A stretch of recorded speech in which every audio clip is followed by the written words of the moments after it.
In this Thailand travel guide, we're looking at the best places to stay in Koh Chang. Koh Chang is one of my favorite islands in the whole of Thailand, and although it's fairly big, there's actually only a limited number of places to stay. That's because it's a very mountainous island, so large parts of it you can't explore anyway. And in this guide, I'll show you all the best places to stay in Koh Chang. So let me start by showing you around the hotel that I've chosen to stay at here in Koh Chang. This is Paradise Cottage, and we chose to stay here actually because most of the island was fully booked because it's Songkran right now. Nevertheless, we're pretty happy with this location. We're paying around 1,200 baht per night, which I think is pretty cheap for what you get here. What I like most about this hotel is this lounging area. There's lots of hammocks, there's lots of bean bags and places to sit. It's right by the ocean, not quite by the beach though, which is a slight problem. Maybe that's why we got it so cheap. The view is pretty nice there in the morning. It has a small but really nice pool area to it, and the food is really good here too.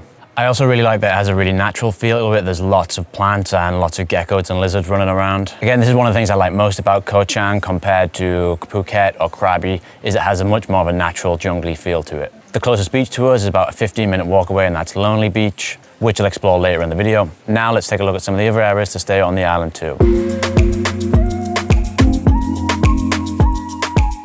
White Sand Beach, which I'm at now, is probably the most popular beach to stay on, and it's easy to see why. It's probably the beach with the most going on the island while still not being too overcrowded. Even though it's supposedly the busiest beach on the island, it's got a much more chill atmosphere than many other busiest beaches or less busy beaches on islands like Phuket, Koh Tao and Koh Samui. It's one of the longer beaches on the island, so there's plenty of different places to stay. There's also plenty of beach bars and beach restaurants. If you go a bit further back to the main road area, there's also plenty of nice coffee shops and bars and restaurants there too. Also, if you just want to chill out by the beach, it's easy enough to rent a chair. There's plenty of places to rent a deck chair from for about 50 baht a day, so that's pretty cheap. On top of that, this is one of the closest beaches to the pier, so it's easy to get to and from the pier from this location. After spending a little bit more time exploring this area, I think this beach would be a good choice for a lot of people. Like I mentioned before, they allow you to rent deck chairs on the beach, and there are also a number of bars and restaurants directly on the beach. What I didn't realize when recording this is that this isn't that common on Koh Chang. There are plenty of beaches with pretty much nothing on it, which is good because it keeps it nice and pristine. However, if you like to sit and relax on the beach, this might be the place for you. On top of that, the northern section of this beach was one of the more beautiful stretches of the island that I saw, and I thought it was interesting they hadn't built a lot over here, but there were a few wooden bungalows on the beach. This would be an ideal spot if you want somewhere quiet with a beautiful beach and just a short walk away from bars and restaurants.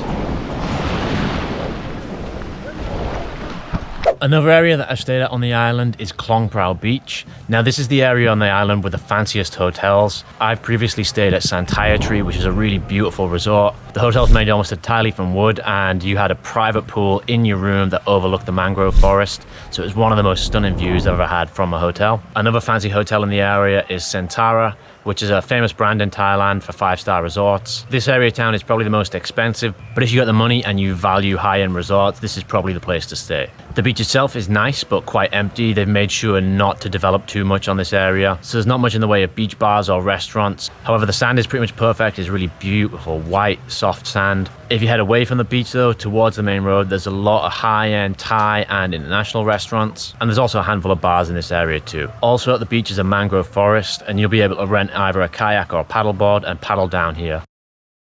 I'm here now at Kai Beach, and this is a pretty nice beach. This beach is somewhere in between Prow Beach and White Sand Beach, in that it's nowhere near as busy as White Sand Beach, but it's got a little bit more going on than Prow Beach without having to pay the expensive prices of the fancy hotels. There's not a lot going on this beach, however there are quite a few hotels, and they're much cheaper, like I say, than Prow. There's some cheaper looking beach bungalows right on the beach, but not a lot in terms of bars or restaurants. However, if you go back from the beach a little bit, they have got some of the better international restaurants on the island, with plenty of Spanish, Italian and Mexican restaurants, and a few good Thai places too. On top of that, if you're lucky, they do bring elephants down to the beach in the evening to bathe and wash them. However, they do let people ride them as well, which is a no-no in my opinion.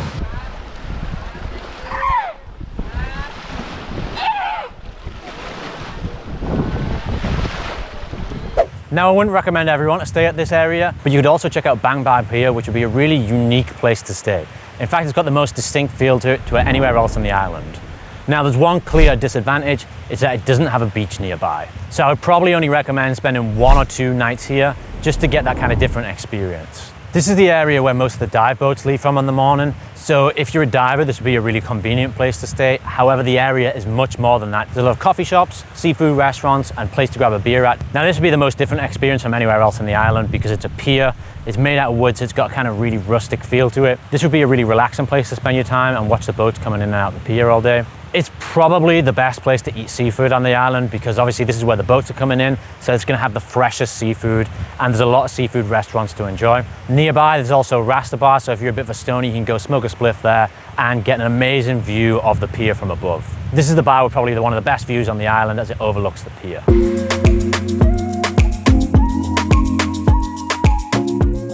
I'm here now at Lonely Beach, and this is meant to be the best area on the island for nightlife. My wife's 18 weeks pregnant right now, so I don't think I'll be doing a lot of partying while I'm here, but I have stayed here before and I can vouch that it definitely has one of the best nightlifes on the island. When I previously stayed here, I've stayed near Nature Rocks, which is at the southern end of the beach, and this is definitely a really cool place to stay. It's got great food, great music, and good cocktails too. What I like about the beach itself is it's got a lot of beach bars along the beach and also a lot of low-key massage places to chill out at. What I like less about this beach is that it's not the best for swimming. There's plenty of rocks here and the beach itself isn't that long. Up further back from the beach towards the road, there's a handful of shops and restaurants, but nothing to shout about. This is one of the furthest islands to get to, taking about 30 minutes to drive from the pier, and the average price for a hotel on this beach is about 1,500 baht.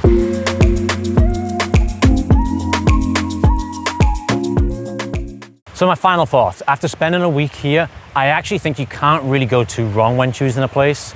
Unlike other islands in Thailand, like Phuket or Koh Chang, which are so big and the beaches on them are so different in terms of their vibe, it actually makes a huge difference where you stay on those islands. On this one, a little less so. It's a little smaller, so it's easier to get around. Also, the difference between each beach isn't as big as on other islands. Everything I said in the video still stands. Lonely Beach is still better for nightlife and Prow better for luxury resorts. However, if you're staying at one of the other beaches and you fancy going to Lonely Beach to experience the nightlife, this is also quite easy to do. So it doesn't actually make that big of a difference in the end. If you're planning a trip around Thailand and you've enjoyed this video, check out this playlist here. This will tell you all the best places to stay in the major tourist destinations around Thailand.